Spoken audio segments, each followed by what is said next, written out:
तो स्टूडेंट्स, अब आगे हम यंग मॉड्यूलस, बल्क मॉड्यूलस और मॉड्यूलस ऑफ रिजिडिटी को लेंगे। इसके पहले वाले वीडियो लेक्चर में हम लोगों ने elasticity, stress, strain, Hooke's law and limit of elasticity, small deformations, इन सब के बारे में एक बेसिक जानकारी प्राप्त की। यहाँ पर हम देखेंगे कि 3 तरह के स्ट्रेस थे। लॉन्गिट्यूडनल स्ट्रेस मतलब अनुदैर्ध्य प्रतिबल, नॉर्मल स्ट्रेस मतलब नॉर्मल स्ट्रेस को हिंदी में कह सकते हैं अभिलंब प्रतिबल, और हमारा तीसरा था टेंजेंशियल स्ट्रेस मतलब स्पर्श रेखीय प्रतिबल हिंदी में। तो इन तीनों प्रतिबल के आधार पर depend upon the 3 stresses there are 3 types of elastic moduli. 3 तरह के इलास्टिक कांस्टेंट हैं। यंग प्रत्यास्थता गुणांक यंग मॉड्यूलस, आयतन प्रत्यास्थता गुणांक बल्क मॉड्यूलस, दृढ़ता गुणांक मॉड्यूलस ऑफ रिजिडिटी। तो हम एक एक करके तीनों को लेते हैं। सबसे पहले यंग प्रत्यास्थता गुणांक नंबर 1। सबसे पहले यंग प्रत्यास्थता गुणांक। तो यंग प्रत्यास्थता गुणांक का मतलब है longitudinal stress upon longitudinal strain. अब इसको हम बाई से डिनोट करते हैं। Young modulus Y is equal to longitudinal stress upon longitudinal strain. Suppose that कोई भी वायर है, ये वायर है, इसकी जो लेंथ है वो कैपिटल एल थी, कैपिटल एल इनिशियल लेंथ। जब आपने इस पर डब्लू बेड लटका दिया, आपने क्या किया, इस पर डब्लू बेड लटका दिया, तो ये डब्लू बेड लटका हुआ है इस पे। तो यहाँ तक तो एल लेंथ है ही है इसकी, कैपिटल एल, लेकिन इसमें स्मॉल एल लेंथ का इंक्रीज हो गया है। एल लेंथ डब्लू बेड लटकाने से इन द लिमिट ऑफ इलास्टिसिटी, मतलब अगर डब्लू बेड को हटा लें तो फिर से पुरानी पोजीशन में आ जाएगा, स्मॉल एल खत्म हो जाएगा, यहाँ पे वायर आ जाएगा। इसका क्रॉस सेक्शनल एरिया ए है, वायर का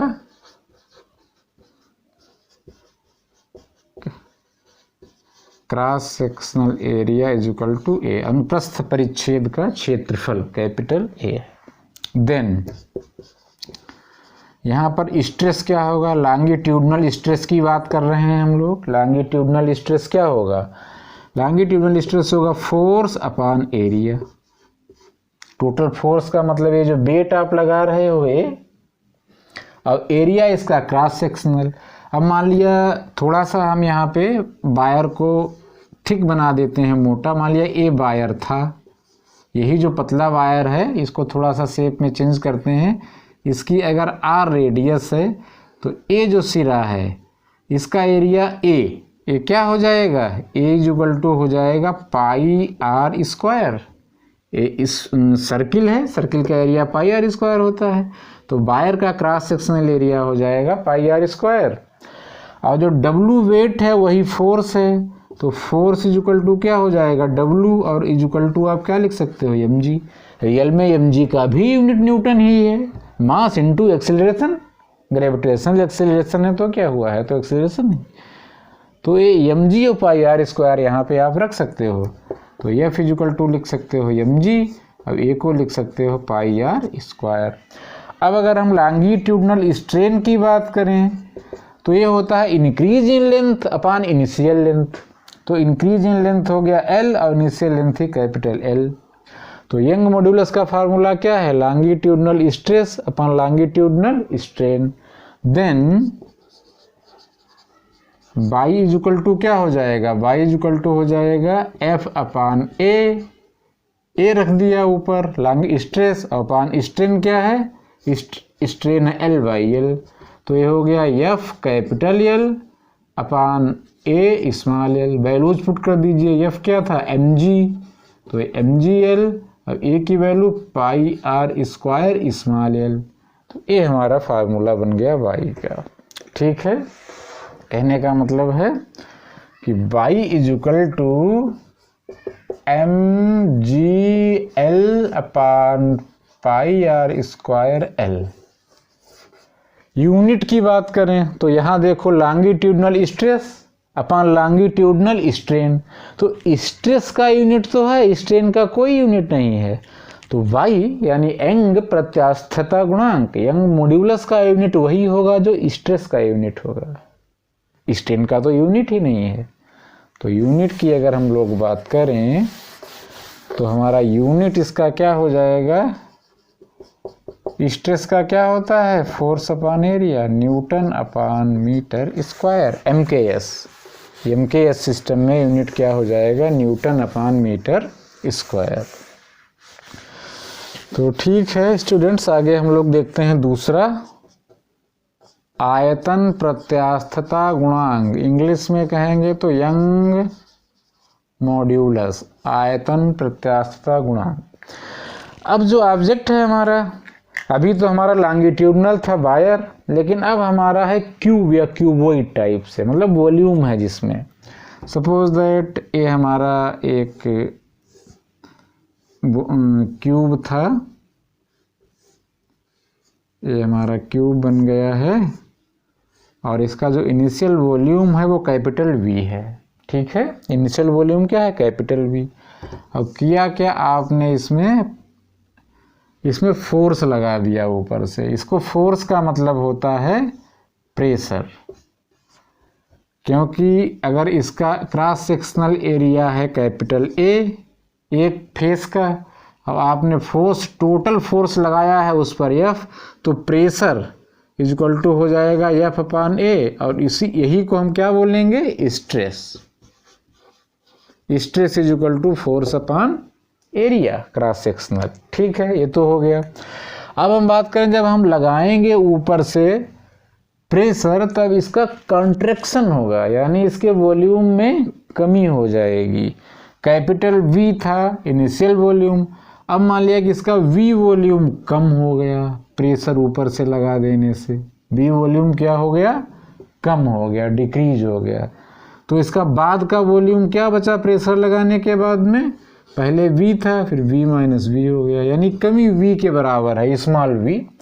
तो स्ट्रेन यहाँ पर जो है, स्ट्रेन हो जाएगी minus V upon capital V, increase change in the volume upon initial volume. हाँ, डिक्रीज हुआ है तो माइनस यहाँ पे ले लिया है। ये नॉर्मल स्ट्रेस है, यहाँ कौन सा है, नॉर्मल स्ट्रेस, और नॉर्मल स्ट्रेन है, या वॉल्यूम स्ट्रेन भी इसको कहते हैं। इसको क्या कह रहे हैं, वॉल्यूम स्ट्रेन। अब यहाँ पर बल्क मॉड्यूलस क्या होगा, bulk modulus B equal to क्या होगा, normal stress, stress upon strain तो होगा ही होगा, लेकिन normal stress upon volume strain, volume stress.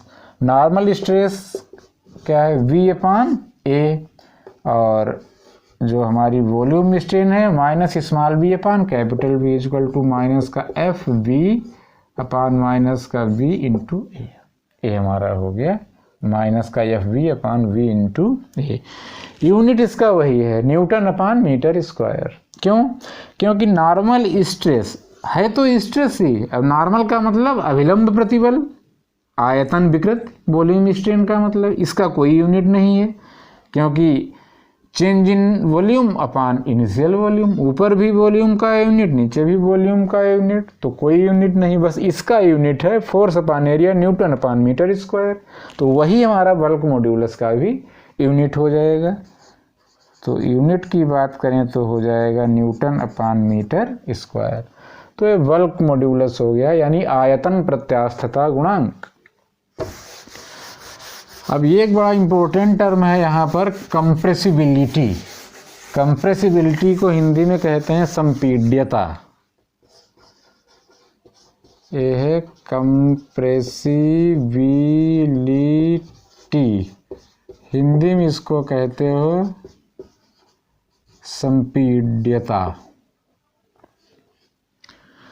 कोई भी जैसे क्यूब ही है, हम एक आयरन का क्यूब लें, एक रबर का क्यूब लें, दोनों में हम चेंजेज लाएं ऊपर से प्रेशर डाल के, तो देखेंगे कि रबर की कंप्रेसिबिलिटी और आयरन की कंप्रेसिबिलिटी में डिफरेंस है।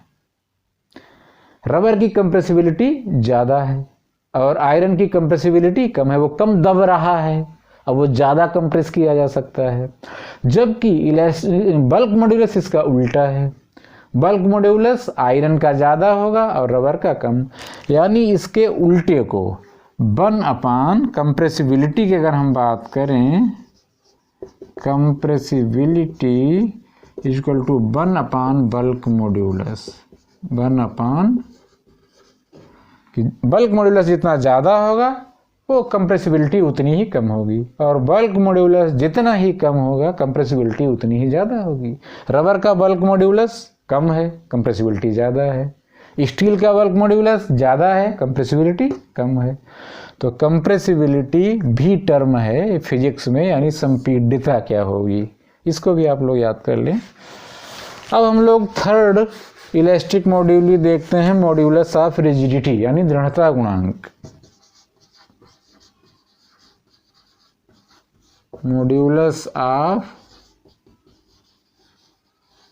रिजिडिटी, इसको हिंदी में कहेंगे दृढ़ता गुणांक। इलास्टिक प्रॉपर्टी तो बताएगा, बट यहाँ पे जो स्ट्रेस और स्ट्रेन है, यहाँ पर टेंजेंशियल स्ट्रेस की हम बात करेंगे। टेंजेंशियल का मतलब शियर भी कहते हैं, और वही शियर स्ट्रेन की बात करेंगे। मान लिया कि अब कोई भी क्यूब है, सपोज दैट ए रहा कोई भी क्यूब,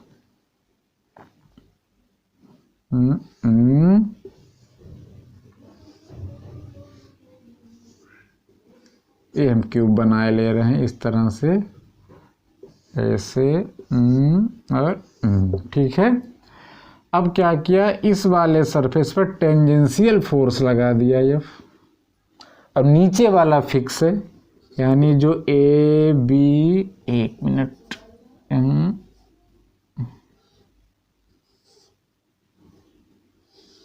ए बी सी डी, तो A B C D equal to fix है, और इस पे फोर्स लगाया है E F G H, E F G H पर हमने फोर्स लगा दिया। फोर्स लगाने से क्या होता है कि ए वाला पूरा सरफेस आगे डिस्प्लेस हो जाता है, ए तो रुका हुआ है, ए आगे थोड़ा सा डिस्प्लेस हो गया, तो एच जो था मान लिया वो यहाँ पे आ गया है, एच डैश हो गया है, और जी था मान लिया ए आ गया है, जी डैश हो गया है।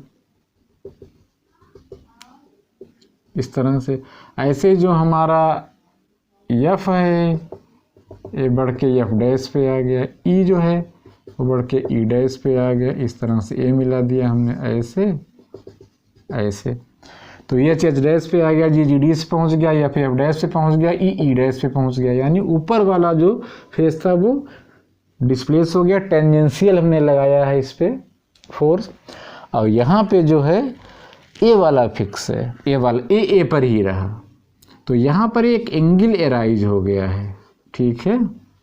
अब अगर हम बात करें टेंजेंशियल स्ट्रेस की, तो टेंजेंशियल स्ट्रेस इक्वल टू वही होगा, फोर्स एफ लगाया और इसका पूरे का अगर एरिया ए था तो एफ अपॉन ए, लेकिन जो शियर स्ट्रेन है इसको हिंदी में कहेंगे अपरूपण विकृति, ये एंगल की इक्वल होती है, इस थीटा की इक्वल होगी, और in the limit of elasticity है ही सारी बात, in the limit of small deformations. तो अगर थीटा बहुत छोटा है तो थीटा अप्रोक्सीमेटली किसके इक्वल होगा, टेन थीटा के।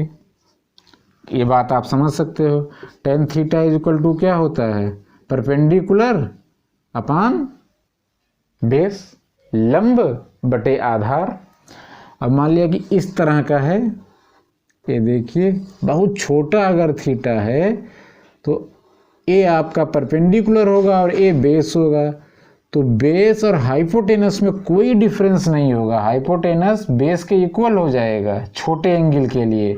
तो चाहे कह दीजिए theta is equal to arc upon radius, ये आर्क हो जाएगा और ये रेडियस हो जाएगी, और चाहे कह दीजिए tan theta is equal to perpendicular upon base, चाहे कह दीजिए कोण बराबर चाप बटे त्रिज्या, और चाहे कह दीजिए टेन थीटा बराबर लंब बटे आधार, दोनों इक्वल होंगे छोटे एंगल के लिए। तो ऐसा करने के बाद हमारा हो जाएगा, ये हो जाएगा एच एच डैश। अगर मान लिया इसकी लेंथ में एल इंक्रीज हो गया है तो एल, और मान लिया इनिशियल इसकी लेंथ थी कैपिटल एल, तो this upon this tan theta small L upon capital L. या इसको लॉन्गिट्यूडनल से बचने के लिए इसको x मान लो, जिससे ए न लगे कि लॉन्गिट्यूडनल स्ट्रेन पढ़ा दी, तो x अपान एल हो गया, theta is equal to F upon L. तो मॉड्यूलस ऑफ रिजिडिटी क्या होगा, मॉड्यूलस ऑफ रिजिडिटी इसको ईटा से डिनोट करते हैं, is equal to tangential stress स्पर्श रेखीय प्रतिबल बटे अपरूपण विकृति। अपरूपण विकृति मतलब शियर स्ट्रेन, शियर स्ट्रेन। तो ए है हमारी tangential stress is equal to F upon A, और इसको हम कहते हैं थीटा, थीटा तो इज इक्वल टू हो जाएगा एफ अपान ए थीटा। क्या हो गया, एफ अपान ए थीटा। अब अगर वैल्यू डालोगे तो हो जाएगा एफ अपान ए, और थीटा की वैल्यू है, थीटा की वैल्यू थे एक्स अपान एल, तो एल, कहने का मतलब है एफ एल अपान ए एक्स। यूनिट की बात करें तो tangential stress upon shear strain, shear stress strain का कोई भी यूनिट नहीं होगा, बस टेंजेंशियल स्ट्रेस स्ट्रेस है, तो यूनिट वही हो जाएगा हमारा, unit is equal to Newton upon metre square. ठीक है, तो नेक्स्ट वीडियो में हम पॉइसन रेशियो पढ़ेंगे, देन रिलेशंस बिटवीन डिफरेंट एंग मॉड्यूली पढ़ेंगे। ठीक है स्टूडेंट्स।